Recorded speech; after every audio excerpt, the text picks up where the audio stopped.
Hey guys, Preacher 357 here. The time has finally come. The time has come for me to show to you, wha-pow, the Colt Python. This is the 2020 model, the one that came out in 2020. It's not one of the older Pythons. I'm not rich enough to afford one of those. I'm married, and I'd like to kind of stay that way, and I stay in trouble all the time as it is. And if I were to spend that much money on a gun right now, I probably would lose a lot more than that. So, can't do it, unfortunately. I just bought that SIG 365, and wife wasn't too happy with that either. Of course, I probably shouldn't be saying that on camera, but since you didn't watch my videos, I can tell you guys whatever I want to, and it doesn't make any difference, right? But now we have the Colt Python. Of course, this was on my profile picture that I created for the channel, and I just bought it about that time. I've only had this about 2 months, so I really haven't had time to do a lot with it, to really get to know it that well. I have shot it some on multiple occasions, but I probably haven't shot it in almost a month now. So, I really don't know as much about it as I'd like to. I really would like to be able to tear it down and compare it to the Smith & Wesson and the Ruger, but I really don't know much about it. I'd have to learn myself before I could show you. So we're not going to do that today. We're just going to kind of shoot it, and I'm going to compare it to some of the other guns I've got, and just tell you what I think about it. Obviously, this is about a $1,500 gun, MSRP, brand new. And for a long time, you couldn't even find them for that, but they're starting to become available, and I finally found one in the store. I've been looking since they came out to buy one of these, and it took me 1.5 years just to find one at a store to buy for the MSRP. So roughly what I paid for this gun. So the question is it worth it? Is it worth the extra money you're going to pay for this over a Smith & Wesson, or especially over a Ruger? So we're going to talk a little bit about that, but let's do a little bit of shooting. And I think first what we'll do is I set a target up here. We'll just do a little sighting in just to make sure this thing is hitting somewhere close to where it's supposed to be, so I don't waste a lot of time trying to figure out where in the world to hold. There with my target. We'll shoot here. It's about 7 yards. We'll just see what we're looking like here.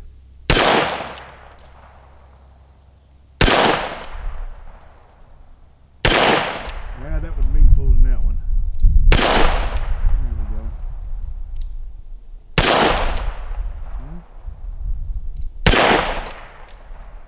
Having trouble seeing that front sight against the red. It's red against red.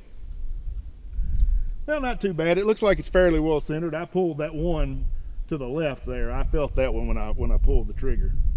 So it's fairly well sighted in. It's shooting fairly well, so I don't think there's any need to really try to compensate too much for the sights. If I miss now, it's just on me. So let's shoot this thing a little bit, and we'll talk a little bit about it. We'll talk about how I like it compared to the other guns. I mean, the fit and finish looks really nice on this gun. It's got these Ultimate grips on it.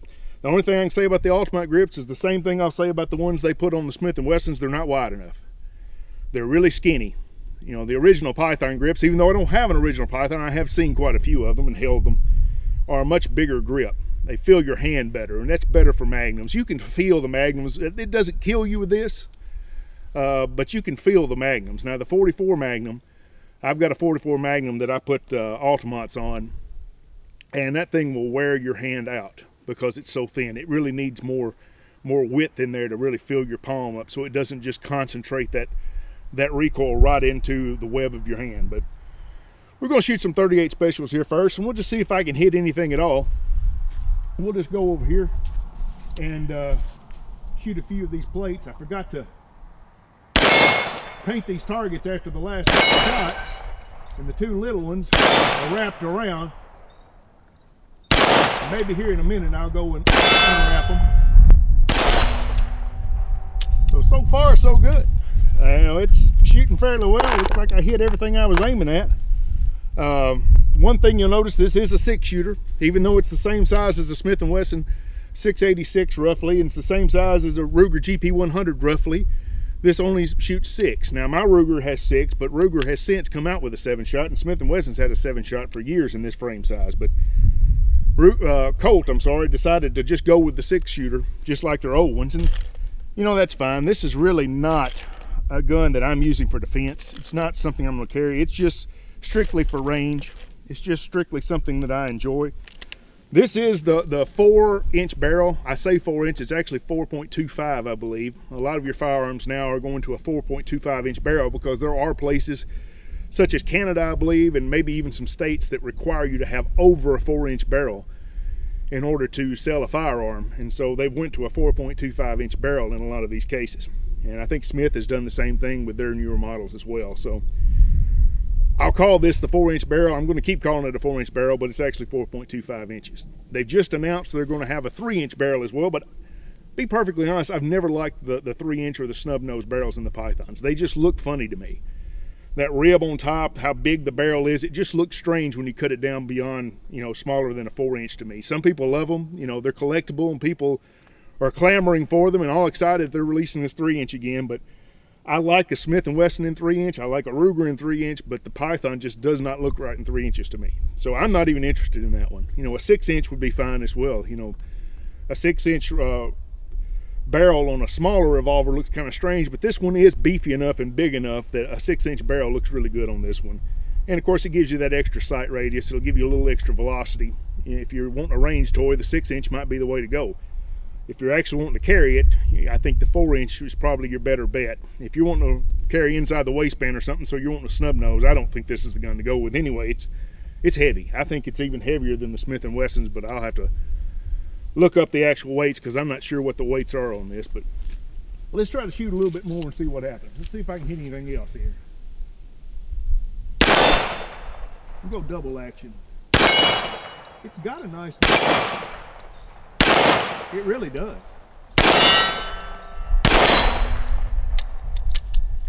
It doesn't stack too bad.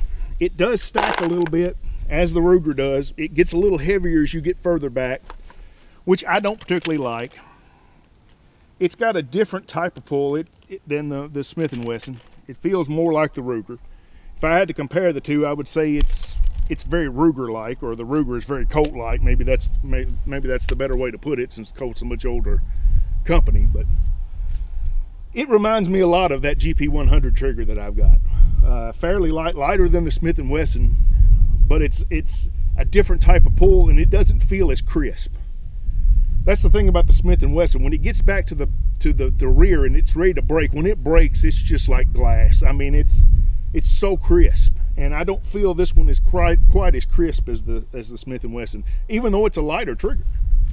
But you know, if you have trouble with a revolver because the trigger is not light enough, in most cases it's because you're not shooting enough. You're not building up the strength in your finger, because they're just going to have heavier triggers. And I don't say that to put anyone down or say you're too weak. It's not a manly thing. It's not a macho thing. It's just a matter of the more you shoot double action triggers on revolvers, the less the weight makes a difference. It's more about how smooth it is and how it breaks once you build up the strength in your fingers, such that a 10-12 pound trigger is nothing, right? But it takes some practice to get to that level. Now, if you're a competition shooter, if you're Jerry Miculek, yeah, you're going to want a slighter trigger, because you know that the heavier the trigger is, the less you're going to be able to rapid fire the way that he does. But I'm not out here rapid firing. I'm not trying to break the record for revolver speed. You know, I'm just out here shooting, and even for defensive uses, you know, you don't want it that light anyway, because when you get a revolver trigger that light, because that tension that you're pulling against, when you pull the hammer back with the double action trigger, that's the tension that goes into the primer. That's what sets the primer off. That's part of that power that the hammer has to ignite that primer. And so you're going to end up getting light primer strikes if you get your double action trigger too light. And I've done that too. I've messed with some triggers on Smitty even. I put some different springs in them and did some different things, and ended up getting a bunch of light primer strikes and put all the original back in. So, you know, you got to be careful with that with double action revolvers, because that tension is what drives that hammer forward. And you make it too light and you don't have enough force to set that primer off. Let's shoot a few more. We'll go double action again. See if I can hit something here.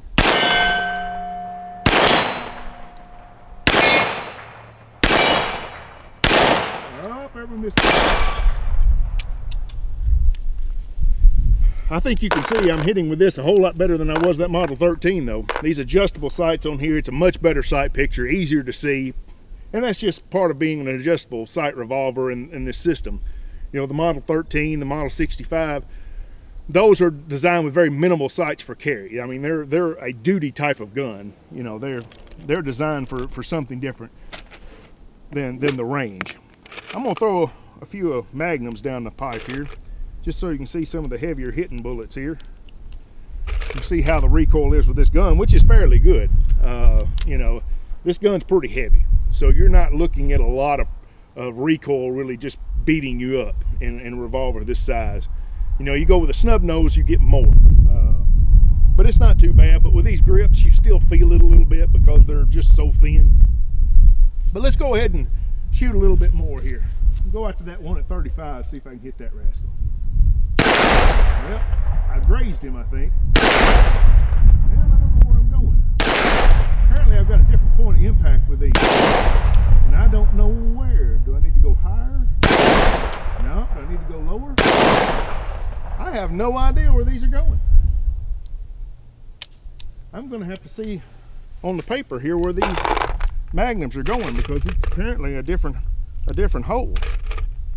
Because I wasn't having any trouble hitting with the 38 specials, but those Magnums, let's see here where they're going, see if we've got a different point of impact.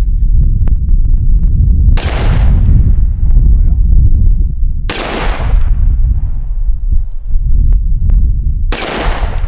can't hardly see this side. Looks like these may be going to the left a little bit.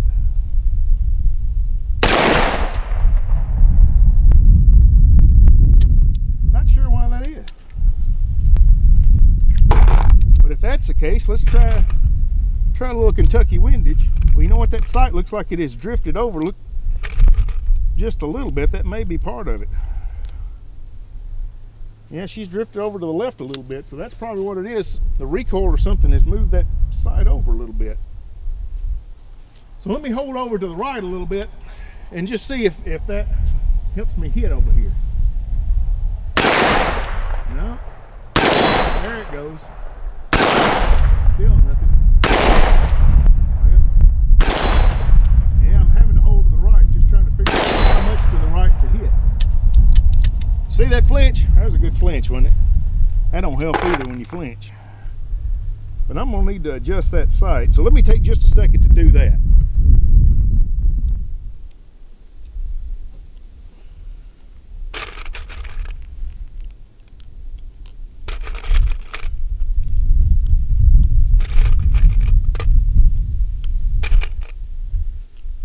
Let's try that again. I adjusted that sight over. Let's see if that makes a difference in where it hits. We'll try the cowboy.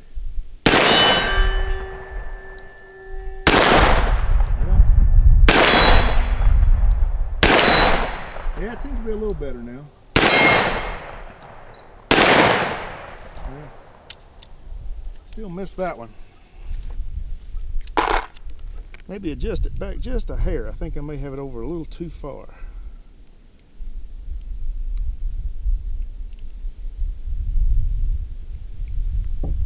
Now let's try her again. Kind of strange that it was shooting right on with the 38 specials, and I put the Magnums in there and the sight was off. But I mean, you could see it was definitely not on center. It had moved over into recoil, I guess, to the left hand side. Let's try her again and see what happens. All right.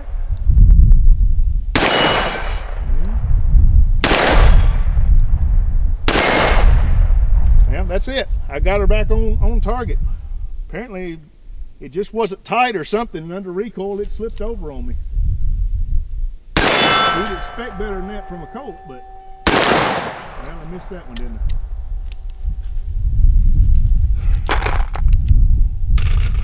We'll throw a few more down the pipe here. Not sure what else to tell you about it. Of course, obviously this is stainless. You know, they were known for, Colt was known for that that beautiful blue that they had, this deep blue. It was such a nice, it wasn't really a black color, it was an actual blue, a royal blue.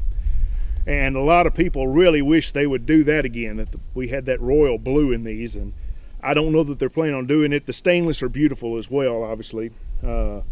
Maybe at some point they'll do another blue and that royal blue, which would be really nice. Those are beautiful. But this is a stainless gun. And the lockwork is different than the original ones. The triggers are different now. The original ones stacked more than these, I believe. But this one has a good trigger. It does have a good trigger. It's not a Smith & Wesson. And I'm biased. I'm going to go and tell you I'm biased. I'm not going to lie about being biased. I'm not objective. I started out with Smith & Wessons, and that's what I got used to. If you started out with a Colt, you probably like Colts. If you start out with Smith & Wessons, you'll like Smith & Wessons. You start out with Rugers, you're probably going to like Rugers, because they are all quality guns. They're all really good guns, and the triggers on them are good triggers.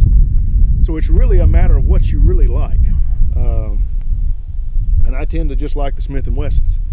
This one does have a better trigger, though, I think, than the Cobra. This is the Colt Cobra, which was the first reissued revolver they put out. They quit making revolvers as a regular production item, I think, in 1999.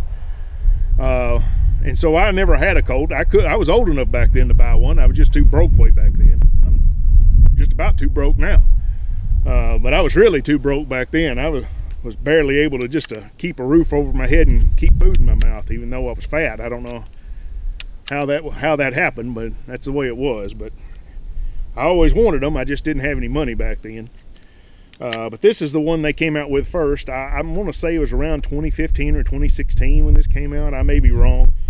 But this one has a decent trigger. It's light. It's not bad.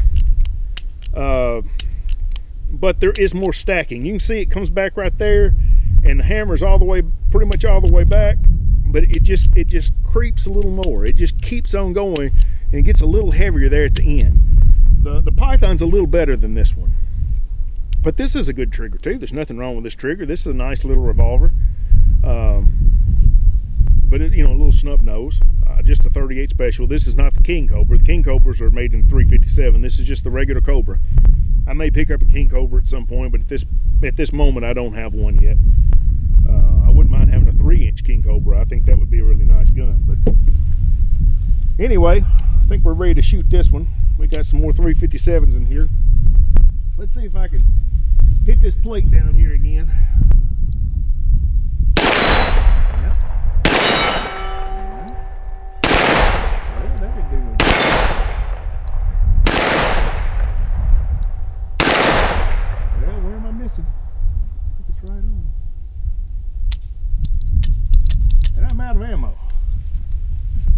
Amazing how that happens when you only have 6 rounds in the chamber, that you run out of ammo after 6 shots.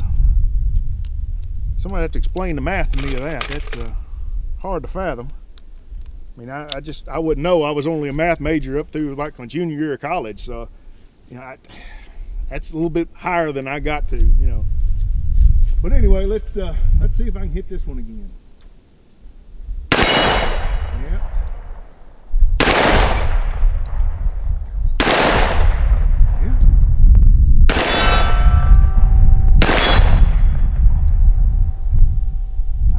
See that front sight against that red of that target, it just disappears on me. Just completely disappears. I have no idea where that even hit. Well, I don't know what else to tell you other than it's nice. Is it $1,500 nice compared to this one here, which I gave, I think, man, of course, I bought this one a while back. I bought this one, I think, in 2015.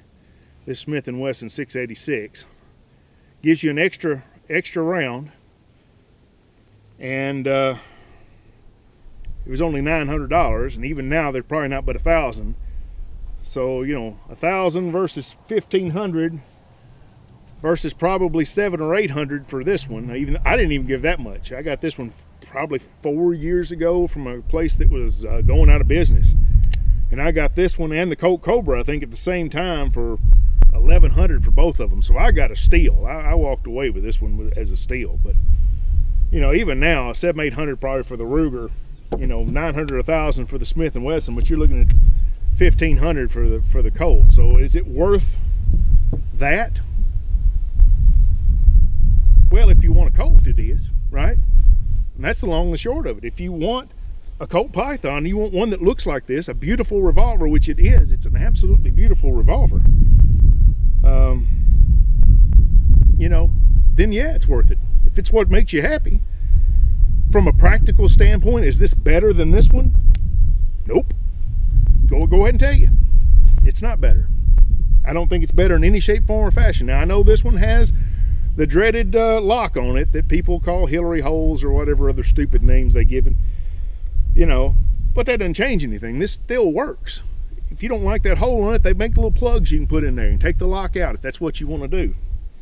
But these are amazing guns. Every bit as good as this Python, in my opinion.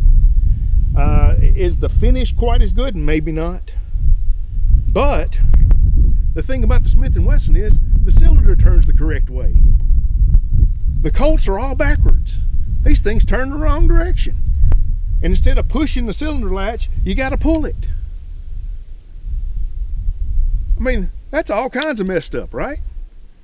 It's a wonder I can figure out how to work that thing, as crazy as it is, right? So I wouldn't say it's worth it from a practical standpoint. If you're needing a revolver and you're wanting a revolver for defense or carry and you want one gun and that's the only one you're going to buy, I think your money's better off spent on a Smith & Wesson. But if you're wanting a Colt, because it's a Colt, then there's nothing wrong with this gun. I mean, it's a great gun. It's a wonderful gun. And that's why I bought it, because I wanted a Colt. Not because I needed it or I thought it was better than a Smith & Wesson. But it's a great gun. You know, I can't fault it in any shape, form, or fashion. I know some people had some issues with it when it first came out, with some light primer strikes and with some cylinder issues, rotation issues. And I think it has to do with the screws being tight, and they changed a few things on them. But I haven't had any issues with mine whatsoever. You know, of course, I've only had it 2 months, but I haven't had any problems whatsoever. Let's go back to the 38 Special, shoot a few here. And I tell you what, then I want to lob some over here at the target out here at, well, from here it's like 80 yards. Where I step up, it may only be 70. I think last time I was up so far, it might not have been about 65, but for that P365 video. But let's shoot some 38 Specials here, and then we'll shoot some at the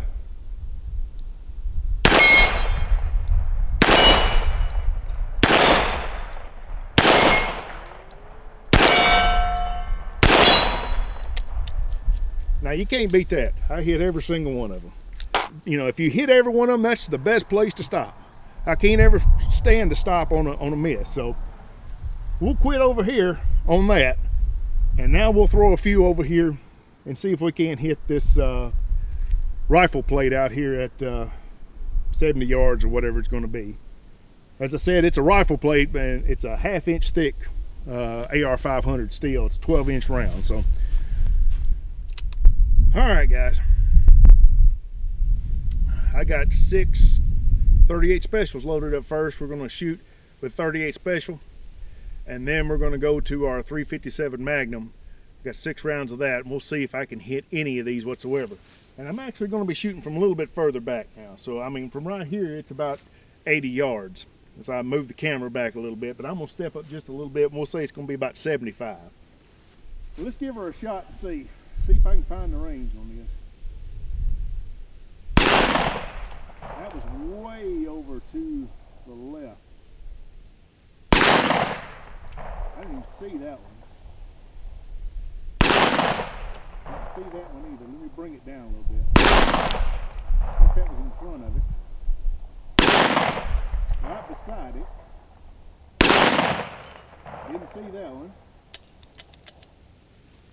Well, that's all she wrote for the 38 Specials. So let's try the 357s now and see what happens. All right, guys, 357s now. I don't have a good feeling about this, to be honest. I mean, I'm hitting really good up here at 20, 35 yards, but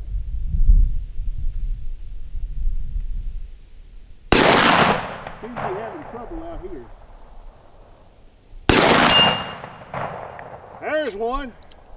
Don't know if I can duplicate it though.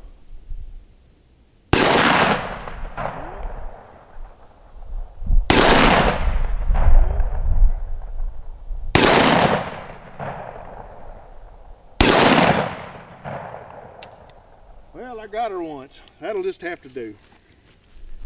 Guys, I appreciate you coming out. We're losing light here, so I'm gonna have to let you go. I appreciate it, guys. God bless you. Y'all take care. Make sure you like and subscribe, because I need all the help I can get to build this channel up. And we'll talk to you next time.